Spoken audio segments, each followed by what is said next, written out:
Hi, everyone. Thank you for joining us for the Securing Your Pledges webinar today. Just going to give it a minute or two to give people a chance to join, and then we will get underway.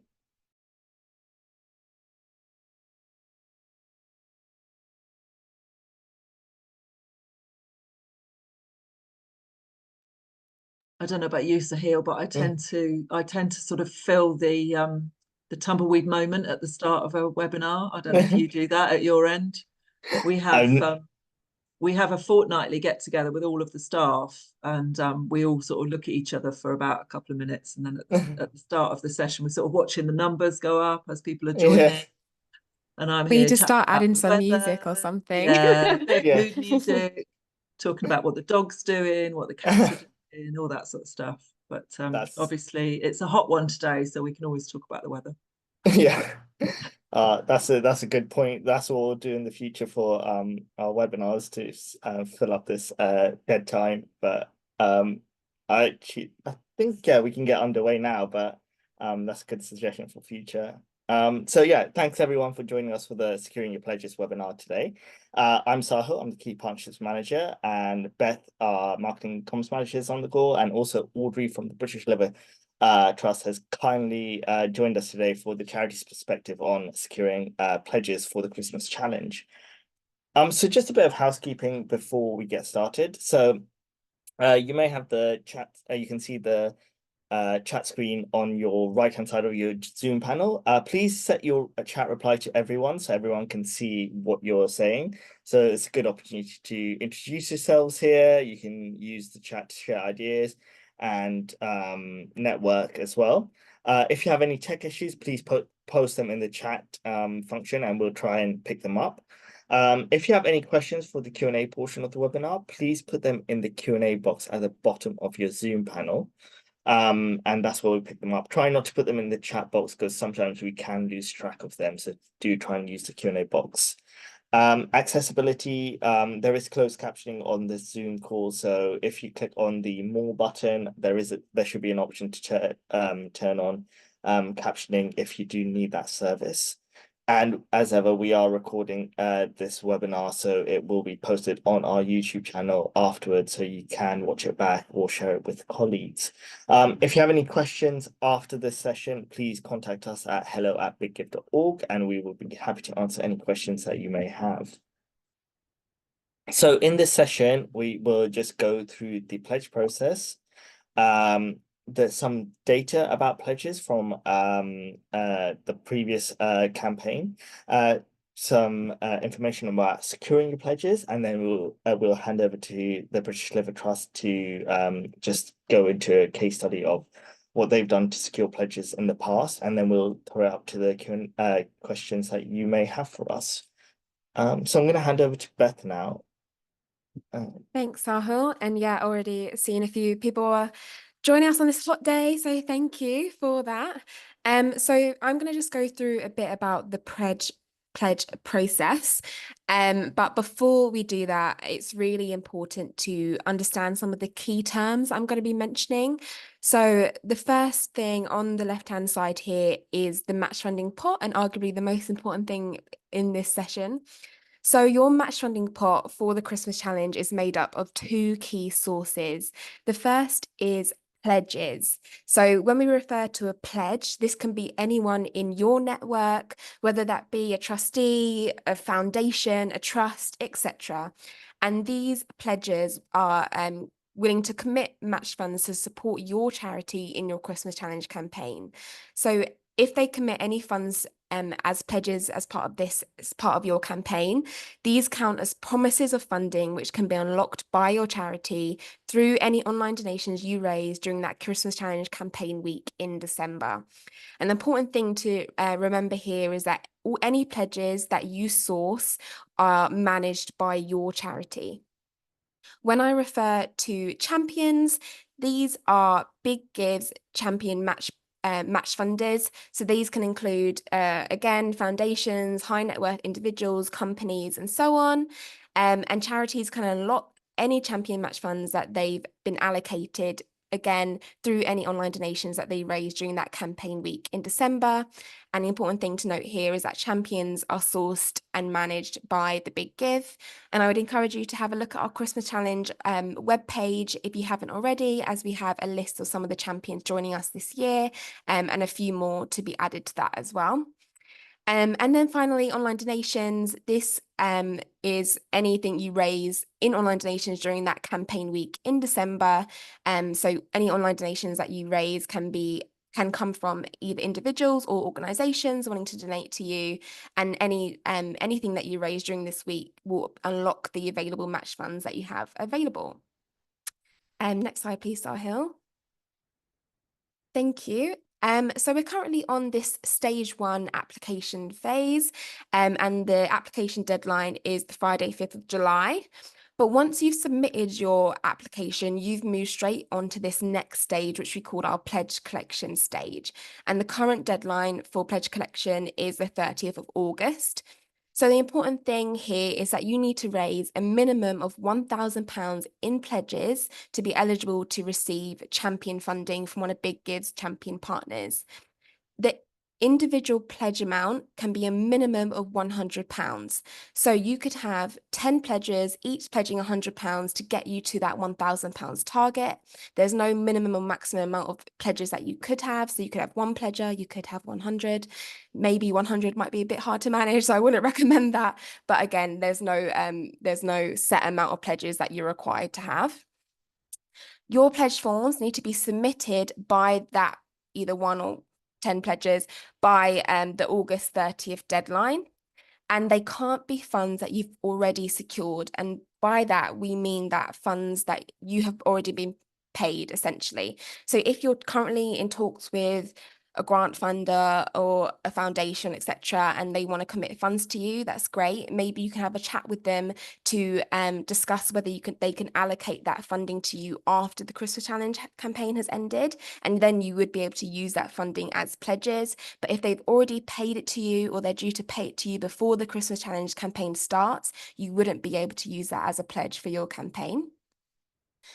Another important thing to note here is that if you don't reach your pledge target, which you set in your application, that your targets will automatically be updated. So let's say you set your initial pledge target as £3,000, but you only end up being able to raise £1,000. That's absolutely fine. Your targets will update automatically, and the amount that you're eligible to receive from a champion funder will also update. So you're only eligible to receive up to the same amount of champion funds as you've raised in pledges. So if you raise £1,000 in pledges, you'd only be able to be eligible to receive up to £1,000 in champion funds. If on the flip side of that, you had a target, let's say of 3,000, and you've raised that really quickly and you want to increase your pledge target, that's absolutely fine. You can just contact Big Give and before the pledge deadline, and we can help you to increase your target if you need to. After the pledge collections phase, so after August 30th, you've moved straight onto this vetting and notification stage. So this is where Big Give do all due diligence on all of the applications and then pass them on to our interested champions to then decide to allocate funding based on their own discretion. So all charities will receive an offer of participation by October 9th. So that's the offer deadline. So if you do, let's say you unfortunately weren't able to raise the minimum amount of £1,000 in pledges that you're required to raise, you will receive an offer to take part in what we call our private match fund. So this is where you can take part in a campaign, but you would be using your pledges as the sole match funding for this campaign. You wouldn't be able to access any champion funding, but you'd still be able to take part and get the profile and the marketing support for the Christmas Challenge if you would like to. For all charities, again, who've raised the minimum £1,000 in pledges, you'd be eligible to receive a champion offer. And by October 9th, you will know if you've received an offer or not, and you'll have the opportunity to accept your place in the Christmas Challenge. You'll also have the opportunity to potentially top up your pledges if you decide, actually, I've got my offer and I want to increase the amount that we want to raise. that's fine. I wouldn't worry too much about this now at this stage. We'll send more details about how you can do pledge top-ups if you would like to. The important thing to note here is that increasing your pledges at that stage would not increase the amount of champion funding that you've been awarded. And the pledge top-up deadline would be somewhere in November, but we'll again send you more details about this later on in the process. After that, marketing and campaign. So this is where we support you to maximize the fundraising opportunity. You'll probably be organizing all of your marketing preparation if you haven't started on it already. And that campaign week, you'd be aiming to raise the same amount in online donations that you have in your match funding pot. So if after your offers, you find out, okay, I've got £10,000 in match funding made up of those pledges and those champion funds, then you'd be seeking to raise £10,000 in online donations during that campaign week. And of course, you could raise over your target, but these would just count as extra unrestricted and unmatched donations to your campaign. And the final stage is this stage 6 post campaign stage.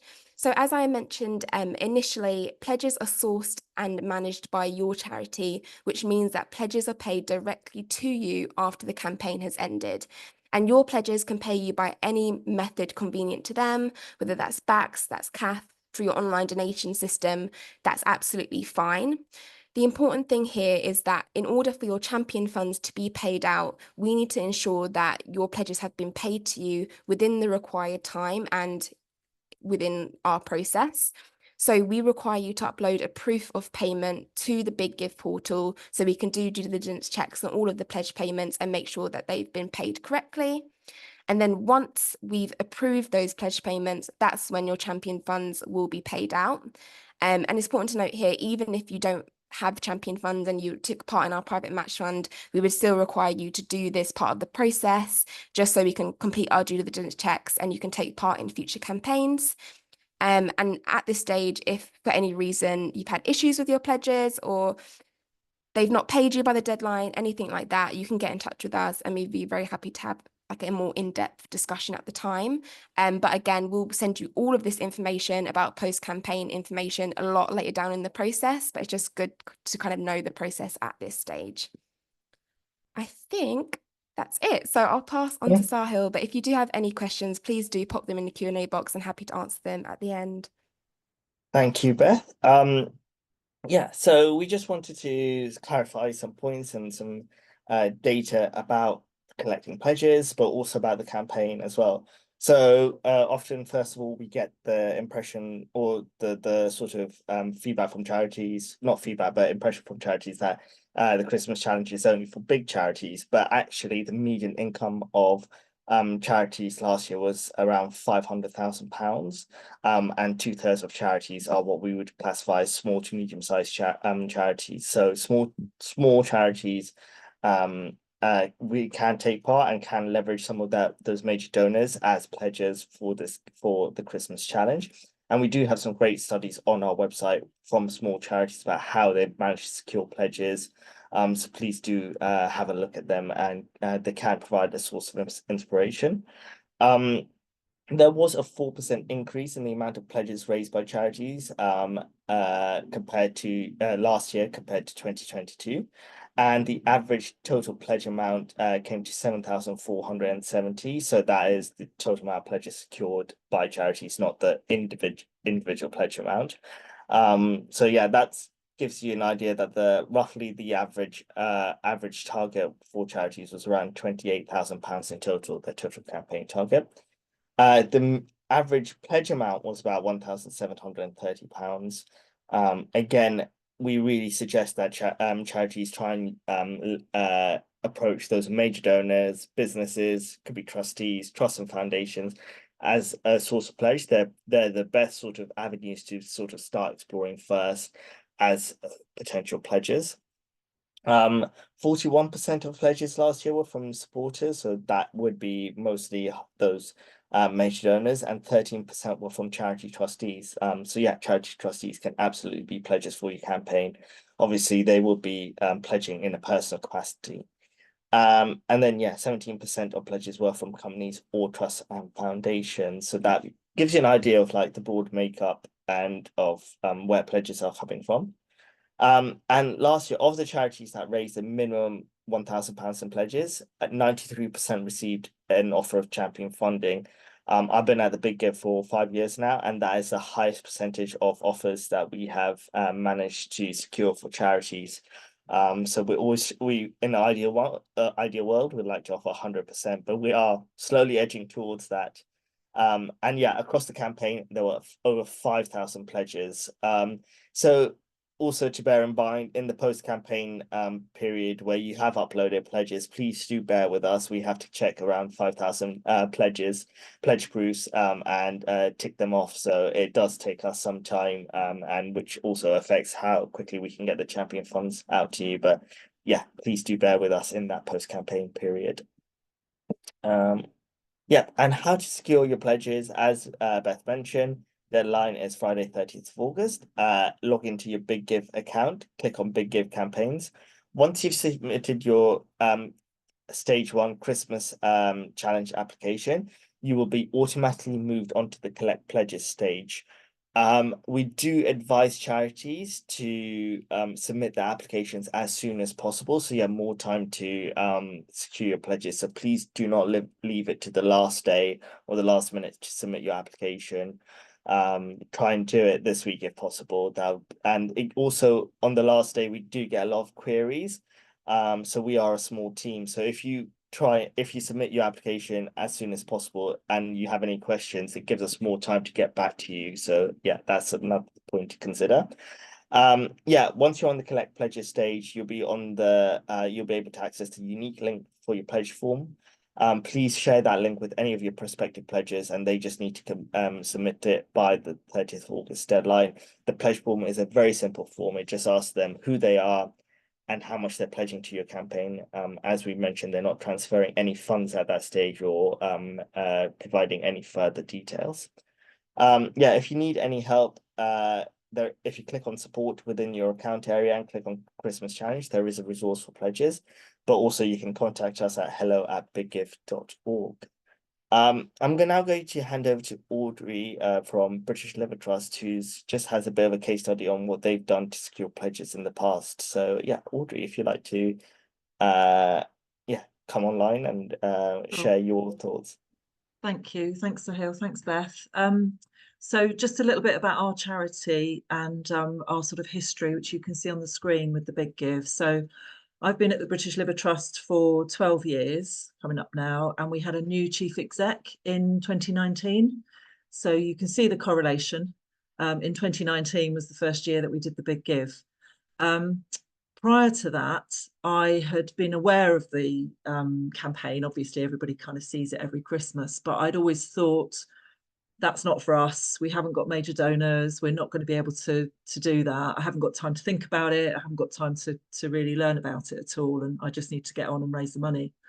And then our new chief exec started and said, do you do the Big Give? And I said, no, we haven't got any major donors. We can't do that sort of thing. And I'd sort of thought that I knew what the Big Give was from the headlines.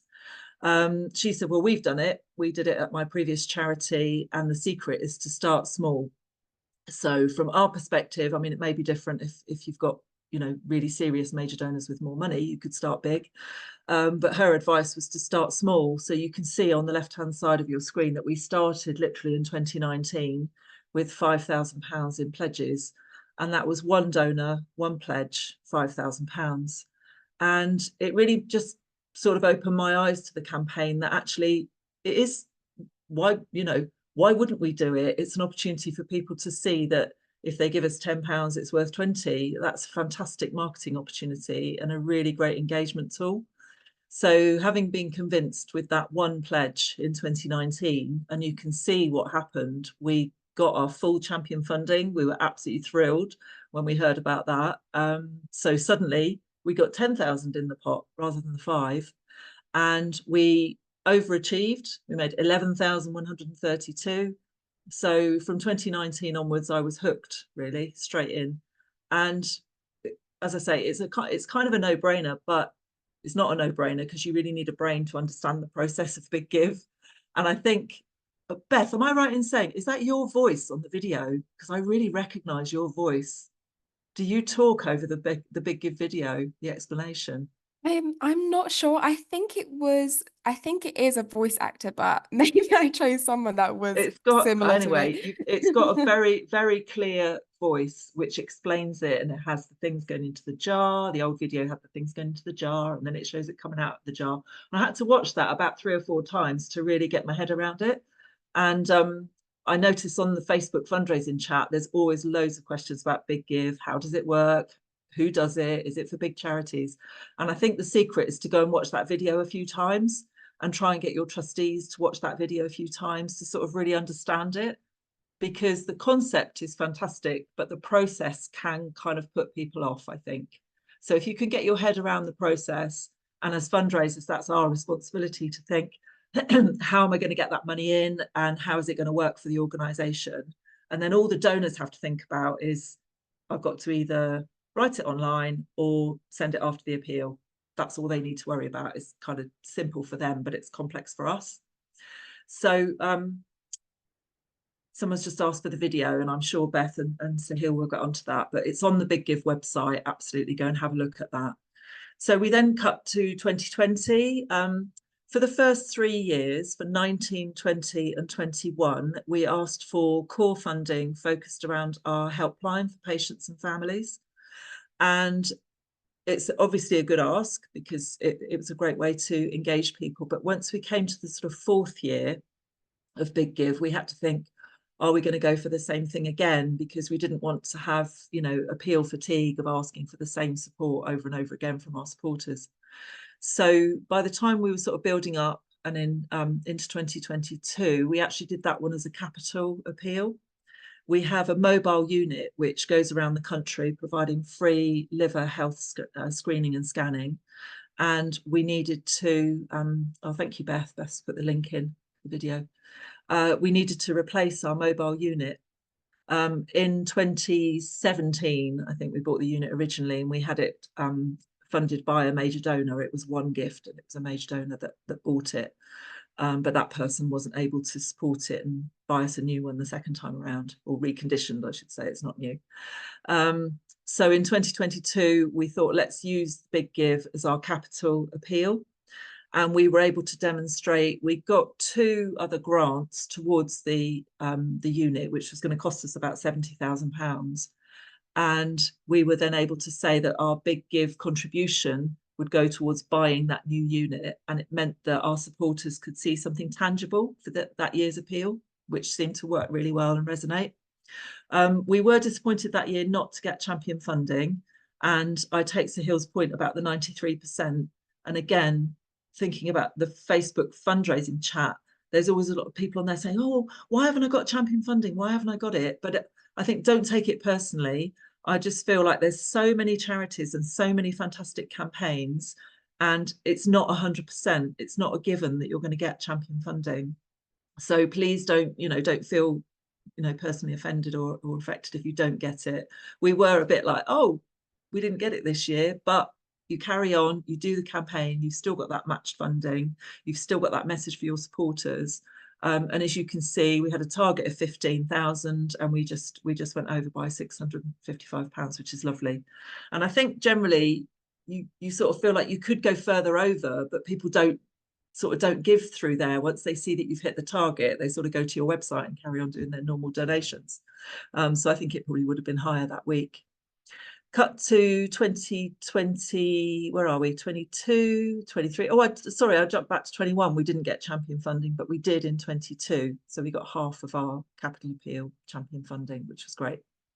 23, we continued on the theme of the Love Your Liver unit, and we asked for funding to keep the show on the road. So for the running costs of the unit, that was the appeal for 23.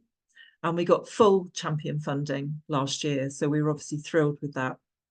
And we are now obviously at 24. So the theme of today's webinar is about the pledges. So if I just go back to kind of who and how we've got those pledges, I would say definitely start small, unless you've got a big major donor who's happy to come in at a fairly high level, or a couple of big major donors. As a small sort of medium-sized charity, we don't have a big pool of those people. So we've tended to work on a kind of sort of around about the 1,000 to 5,000 mark. So of the 10,000, go back. So 5,000 was one person, 10,000 was one person. When we come to 21, one person gave us 11 and another person gave us 4. So we were able to bring somebody else on in 21. And in 22, that's actually made up of 3 donors. And 23, it's made up of 4 donors. So each year we've sort of tried to spread the load, if you like, across our mid and major donors. And we've tried to bring on maybe 1 or 2 new donors each year so that the pressure isn't on that original donor who supported us in 2019. And they might feel that they could sort of back out gracefully at some point. They don't feel like they are committed to it for life. Obviously, we would like them to be committed to it for life, but they might have a different view. But we've tried to really sort of expand the pool, even just literally by 1 or 2 people a year. We've got a very super engaged chief executive, which makes a huge difference. It means that I'm not the one doing the asking. I'm the one doing the stewarding and the supporting and the process. But our chief exec is the one doing the asking. Or our chairman is the one doing the asking. And he's done that for us on a couple of occasions. So I think that's probably enough that I need to say at the moment, is just start small, think about who you've got in your network, start the process quite soon, start that education process with your board so that they understand the potential.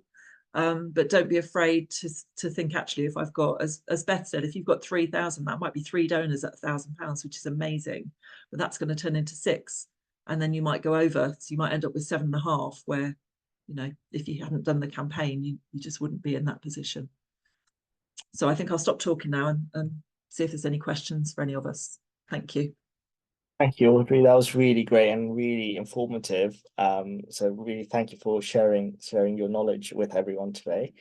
And yeah, we do have some questions. I think Rachel has the first question here for Audrey. Yeah, so Audrey's Rachel's asking, I thought if you got champion funding, it matched the pledge funding amount. So why the amount's different between the pledge amounts and the champion amounts? Actually, I can answer that one. So there are situations where some cause areas or champion sectors are oversubscribed. So what that means is that there's more demand for champion funding than there is champion funding available. So in that situation, champions may want to try and support as many charities as possible. So they may offer a lower amount of champion funding than the amount of pledges you secure. So that is one scenario, that is a possibility. So that explains that. And also just to kind of go off the back of that and to reassure you that this year, you know, we're expecting more champion funds than we've ever had before. And we're also expecting, you know, that 93% to be higher this year. So yeah, a bit of reassurance for that as well. And what is the maximum amount of champion funding you can get? Charities can apply for a maximum of £25,000 of champion funds. So that will be a total target of £100,000, obviously on the proviso that you secure £25,000 in pledges. And you'd have a maximum of 1 champion per charity. Beth, I don't know if you want to answer this one. Are there any thoughts of which model campaign will be best suited to first-timers with little fundraising experience networks, deciding between the pledge model and other one-to-one models like Arts for Impact? Is Arts for Impact definitely running this year? Yeah, so our Arts for Impact campaign ran in March, and it's the first time that we ran that campaign for anyone who wasn't sure what that was. So we're definitely looking to run it again next year for 2025, and the dates for that are to be confirmed.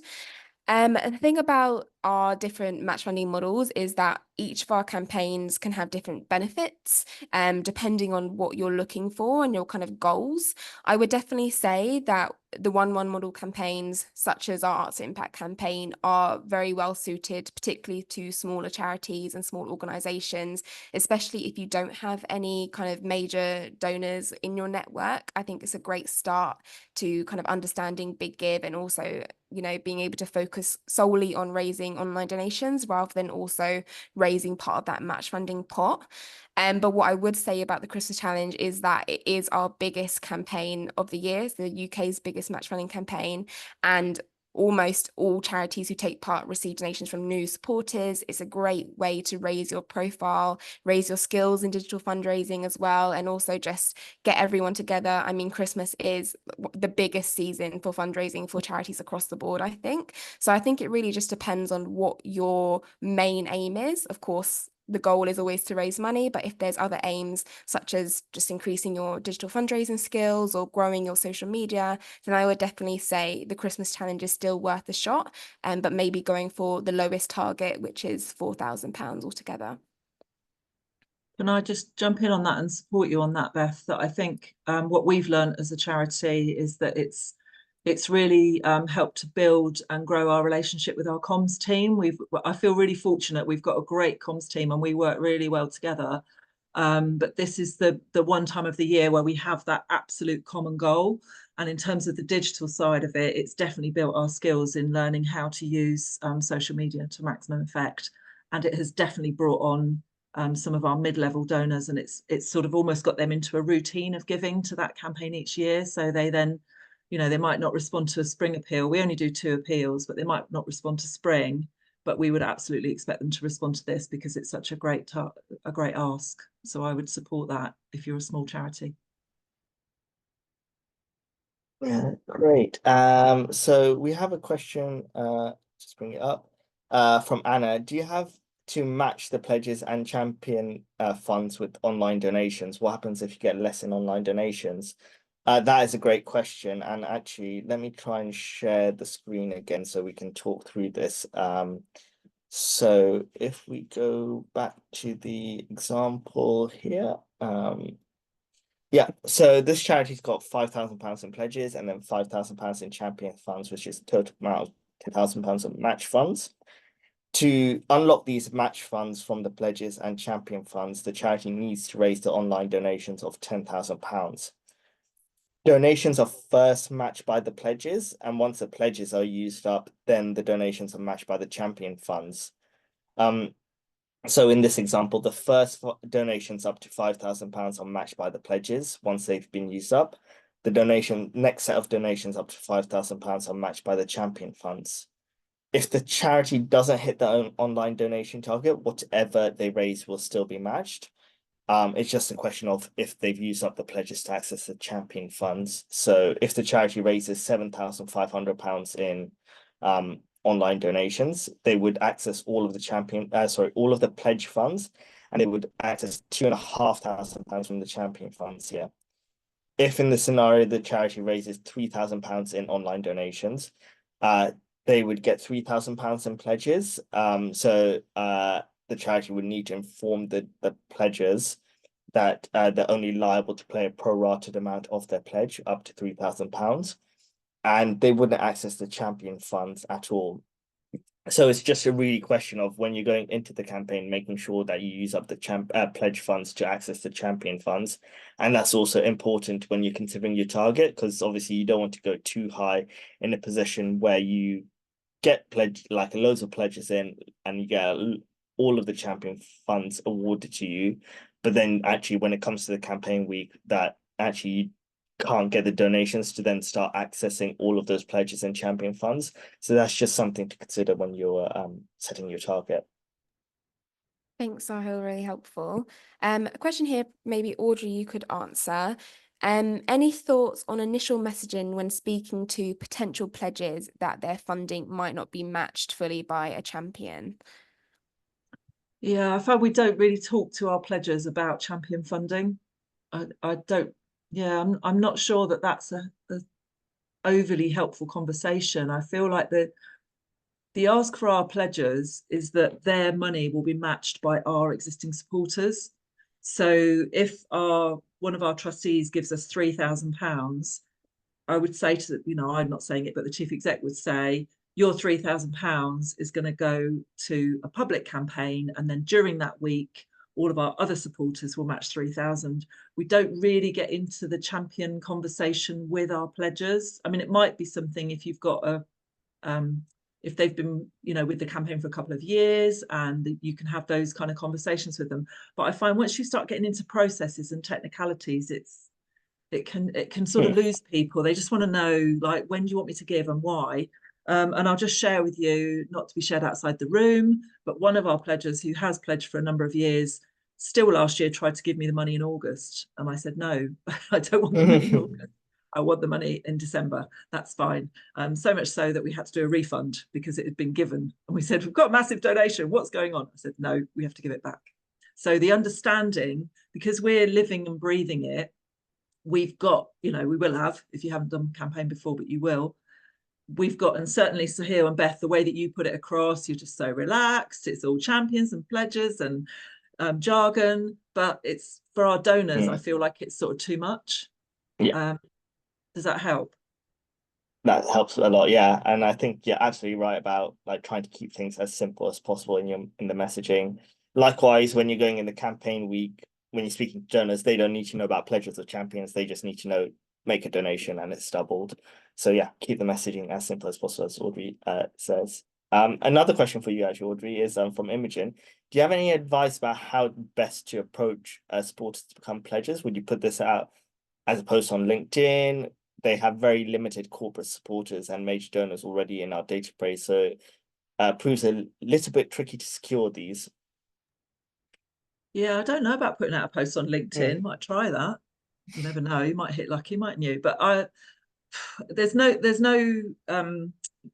magic wand with fundraising. It's asking the right person at the right time for the right amount and in the right way. And it might be, somebody else to make the ask. That's the thing with philanthropic asks. If you've got that relationship with somebody to have that conversation, then it's saying to them, would you be able to help us to double gifts this year? And there's a way that you can do that. So I think it's just the right person making the ask, but it's also kind of making sure that that person understands the process and doesn't get tangled up in champions and pledges and deadlines and things. But we've got a lovely major donor who's come on board with us last year, and he made a gift during Big Give Week because we talked to him about it a little bit. And we thought, oh, perhaps he'll be a pledger this year, but it's just not quite right for them. For some people, it's a sort of step too far. We've got a couple of potential pledgers who don't really do tech. So does that mean that they would find it difficult to put the stuff online? Well, I've got one pledger that I do it for them. I say, it's fine, just, give me permission to put, because as Sahil says, really simple process. It's just name, how much you're pledging and your email address. But again, for some pledgers, that's like, oh, why have I got to go to this website and do it this way? Why can't I just give it to you? So I think it's like knowing your donors of who could have a conversation about this and who might understand it a little bit more. Does that help? I think that's really helpful. And I think one of the things we always say is that network mapping exercise before you start is so helpful, because you don't actually realize how many people you do know or your trustees know. And I think particularly when it comes to pledges, what we do find is direct reach out always is one of the things that works best and charities use most often. And that's not to say you couldn't do like a LinkedIn post. I believe some charities definitely have done kind of social media reach out in terms of pledges. The only thing I'd be aware of there is just making sure that you have like a follow-up plan in place for them, because it's very easy to get a random pledge from someone on LinkedIn and then you have no way of following up with that person when it comes to the payment. So as long as you've got that follow-up plan in place, I definitely think you could definitely, use LinkedIn if you'd like to.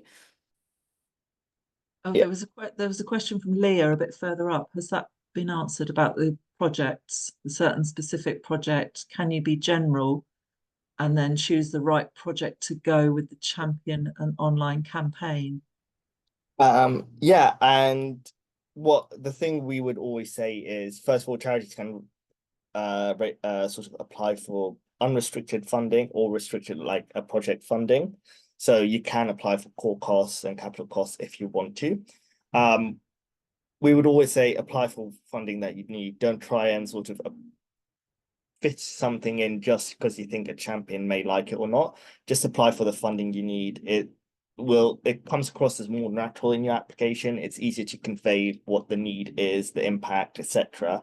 Whereas if you are trying to sort of fudge something for someone else, then I think it become the way you describe that work isn't as fluent, and it's probably not as compelling. So really just apply for what you need. We have a range of champions, as Beth said, that are looking to fund all sorts of different types of causes in different areas within the UK and abroad. So yeah, that would be our advice. Question from Katie, and probably again for Audrey, is how do you explain to your pledges that they don't give the money until December/January? Well, as I said, one of them gave last year. I said, you don't need to give it now, it's fine, do it later. And we had one year where it was given, I think the next question is, what's the earliest date pledges pay? And it's at the end of the campaign, isn't it? Can they give it like 12:01 when the campaign closes? They can. So I had a pledger who gave on the morning of the last Tuesday of the campaign, and I said, no, you don't do it now. So I would say, just as Sahir says, keep it really simple. Just say to them, we would love your pledge now. We don't need your money until December, until after the campaign is finished, and just be really clear about the dates. In anything you're emailing, anything that you're sending them in a letter, just make the dates really clear of when and how they need to give. And the pledges come through you. I think, Beth, you mentioned that the pledges don't get paid through the Big Give website. They come direct to the charity, and then we provide the evidence to the Big Give that they've been paid within that window. Yeah, and that's 100% right. So yeah, that's important as well, about uploading the evidence, but also, so you manage all of that relationship with the pledges. As already said, this year the campaign closes on 10th of December at midday. So as soon as the campaign closes at midday on 10th of December, the pledges can pay you their pledge. They'll have until the 17th of January next year to pay the pledge. That's the deadline, 10th of December to 17th of January. And if the online donation target is not reached, can pledges still choose to pay the full amount if they wish to? Yes. If you haven't used up all your pledges, it's your responsibility to tell them that they're only liable to pay you a prorated amount, but if they still want to pay you the full amount, that's completely fine, up to them. I don't think we have any questions. I can't see any in the chat either. There is a question from Leah. The question more about if we can apply now for the 5th of July in general as a charity and hand in a real project that we fund for when we know the amount of pledges, and hence know if this project is realistic to achieve. Not sure quite understand that, Leah. If you're able to email us after the webinar, and we can discuss a bit further. I think I was wondering if, because the application deadline is next week, if they can apply for a general project or general call cost or something now, and then once they know, once they've raised some of the pledges, if they can apply for a more specific project. That's my understanding. Yeah, in that case, what I'd say is we would be willing for you to amend the application, but it would have to be before the pledge deadline, because once the pledge deadline is closed, we will be sharing the applications with the champions. So obviously they'll need to see what the final sort of funding request is. But yeah, please do get in touch with us, and we can discuss that if it comes to that. If we don't receive enough online donations, do we decide which pledger pays which amount if we have more than one pledger? No, in that case, all the pledgers will have to pay the prorated amount, but you can't choose which one. Like if you have £5,000 in pledges from 5 people and you only used up £3,000 on the pledges, you can't have like one person pay 2,000 and one person pay 1,000 and the rest don't. Each pledger will have to pay a prorated amount of what they originally pledged. I think now that is all the questions, but again, if anyone does have any further questions or thoughts after the webinar, just contact us, hello@biggive.org, and we'd be happy to get back to you. But in the meantime, thank you all for joining us. I want to extend a really warm thank you to Audrey for joining us and sharing her knowledge and expertise with everyone. It's really been helpful and insightful. You're very welcome. Can I just sing your praises, guys, because you are such a small team. And whenever I send, because I send lots of questions, and I'm very lucky that I've now got an individual giving manager. So Dan sends you lots of questions as well. And we're like, we need to email hello@BigGive. And you're always so responsive. And I know you can't answer everything straight away, but you're always really super helpful. So I just want to sing your praises as an organisation. I think it's fantastic what you do. So thank you. Oh, thank you so much, Audrey. Thank you. And you haven't share paid me that. to do that. I just wanted to do that. We'll Thank definitely you. share that feedback with the rest of the team as well. They'd love to hear that. But thanks again, Audrey, for joining us, and thanks everyone Very for welcome. joining us Good luck, today. everyone, with your campaigns. I hope you all have a great time. Absolutely. Hope everyone has a Yeah. great rest of the day. Thank you. Cheers. Bye-bye. Bye.